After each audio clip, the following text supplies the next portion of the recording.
Welcome back to another English lesson. If you like improving your English and watching the news and talking about what is going on in the world, this channel is for you. And recently, we found out that 3 American soldiers have been killed in this war. Is this a war? I'm not sure. With Iran. And Americans, we don't often hear of our own citizens dying because of war or terrorism or anything like that. So for us, it's shocking. If you live in places like Ukraine or the Middle East, maybe in Gaza or Sudan, this is probably just a regular day for you. But here in the United States, it's big news. So, what we are going to do today is watch a news clip together. They are going to use difficult terms you might see on the IELTS or TOEFL exam, terms you might hear a native English speaker say in conversation. Don't worry, that's where I come in. After, I will talk about those words, and by the end of this English lesson, you will know 17 new words.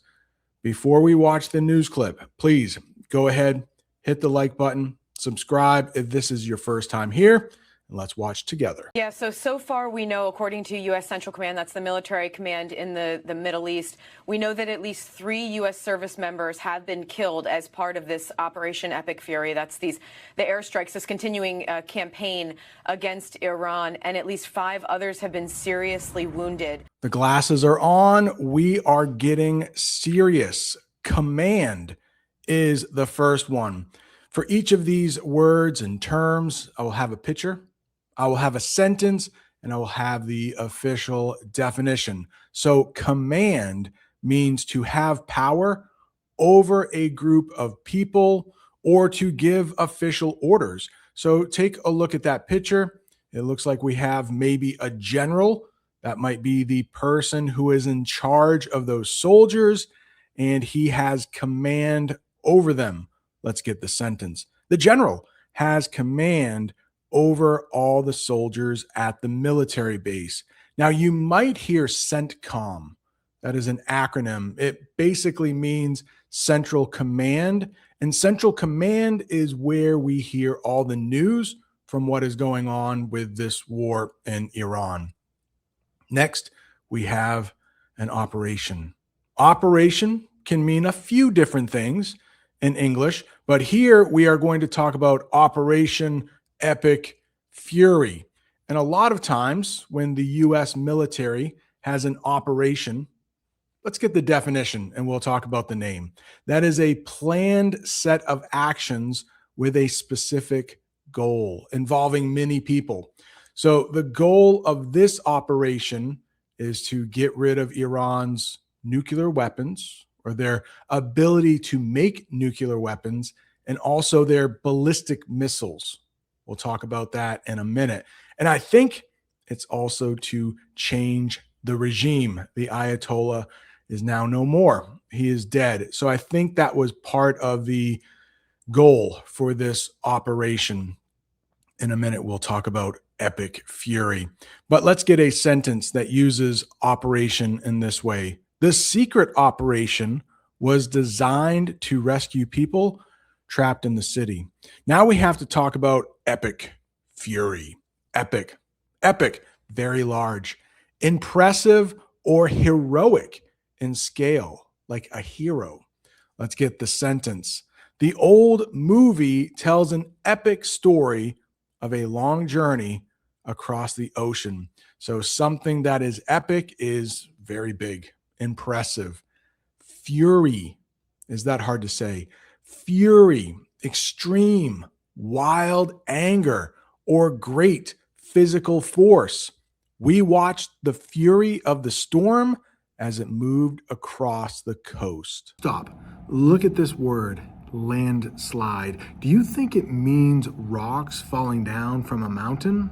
In the news, that is a big no. It means winning an election by a large amount. If you want to read the New York Times or watch CNN or Fox News, you need to know news English, or like I like to call it, Headline-ese, like Chinese or Taiwanese, it's a foreign language. It's not like English from a textbook. And the best place to start is my free guide. It's called The 50 Words You Need to Know Before You Read the News. It teaches you the most important words for politics, crimes, elections, and so much more. It's totally free. There is a QR code right up there, or there is a link in the description. Now, back to the English lesson. Make sure you check your spam folder because that PDF might go into your spam folder, and you will be the first to know about the new course I'm designing to help you watch and read the news better.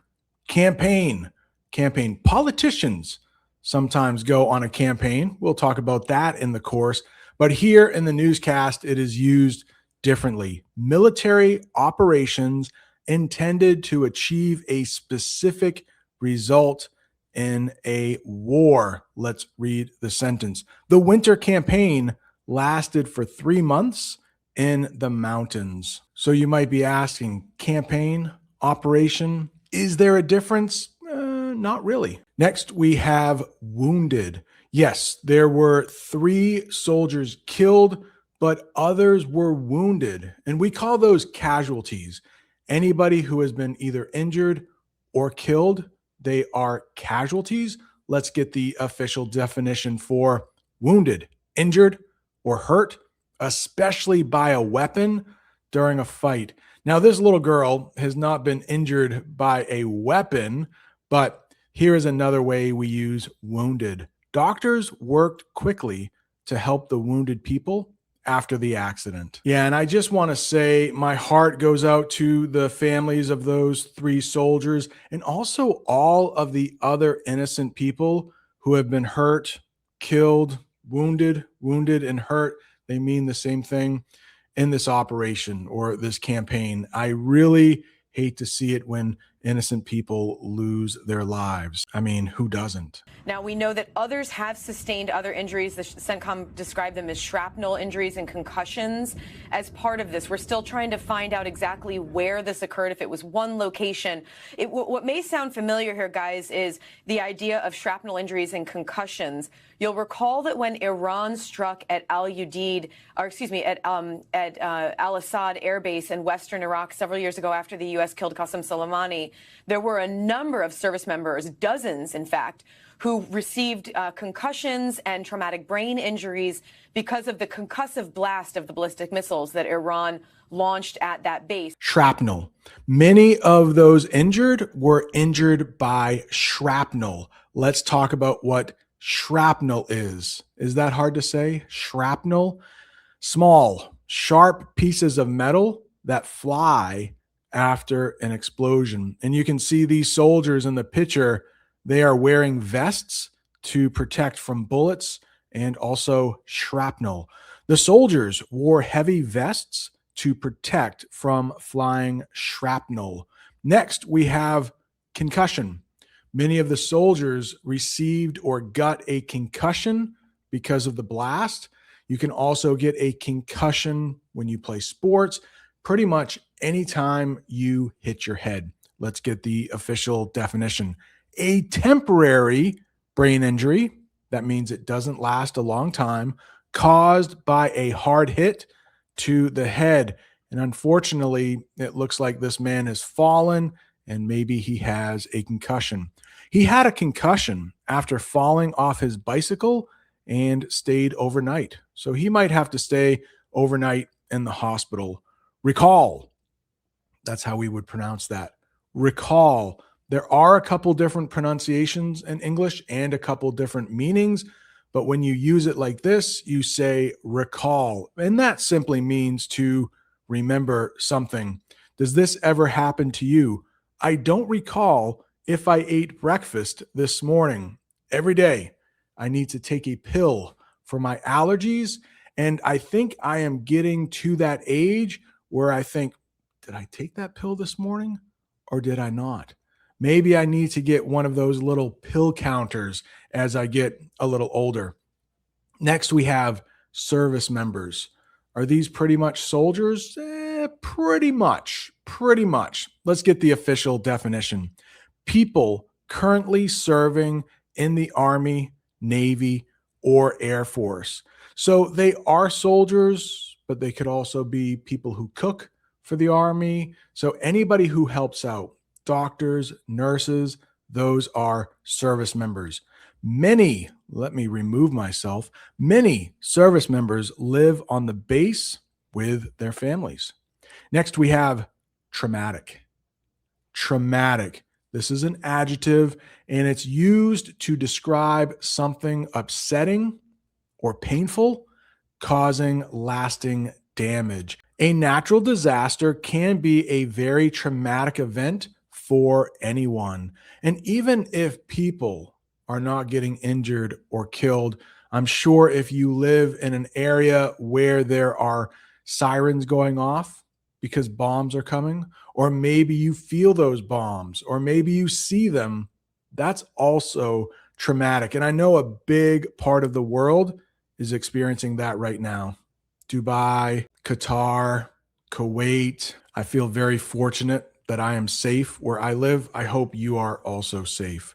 Next, we have a concussive blast. Remember when we talked about concussion and how it can injure the brain? Yep, these words are related. A concussive blast, a powerful wave of air pressure caused by a large explosion. The concussive blast broke windows 3 blocks away. Earlier, I talked about ballistic missiles. Ballistic missiles, these are long range weapons, so they can travel a long distance, fired high into the air to hit a far target. Defense systems stopped ballistic missiles before they land. So, despite the fact that the individuals were able to get into shelters in most cases, get away from the blast, just the sheer magnitude of the ballistic missiles hitting caused some of those injuries. So it's not clear at this point whether that was what happened here or not, but that could be why CENTCOM is now reporting a number of concussions. Again, we're now reporting that at least 3 U.S. troops have been killed in Operation Epic Fury. At least 5 others have sustained serious injuries. And I have to say, this is an ongoing campaign against Iran by the United States, and Iran continues to retaliate. So this is a number that we will continue to watch, but it will likely change in the coming hours and days, guys. Many people have to spend a long time in a shelter. These are safe places built to protect people from danger or storms. People stayed in underground shelters until the sirens stopped. Do you know sirens? They are very loud noises to let you know like danger is coming. You might see sirens on the top of a fire truck or a police car. The sheer magnitude, they use that in the newscast, so we should talk about it. The very large size, scale, or importance of something. Now, here we don't have anything to do with war. No one expected the sheer magnitude of the crowd. What if something isn't clear in English? It could mean this, or at least this is the way they used it in the newscast. Something is difficult to understand. I hope this English lesson is very clear to you. I hope you are understanding almost everything I say. Something is difficult to understand, or the facts are uncertain if it is not clear. It's not clear if there will be a game tomorrow because of the weather. And in the picture, you can see there is quite a bit of rain and the field is pretty wet. Next, we have a verb, retaliate. Retaliate. That means to hurt someone back because they hurt you first. If the enemy attacks our city, our army will likely retaliate. Do not look at the spelling in that picture. AI cannot spell. Congratulations, you made it to the end of another English lesson. But if you are not done learning English, right down there are 2 more English lessons about this war. Is it a war? I keep asking that. Is it a war that's going on here between the United States and Iran? Thanks so much for watching. See you next time.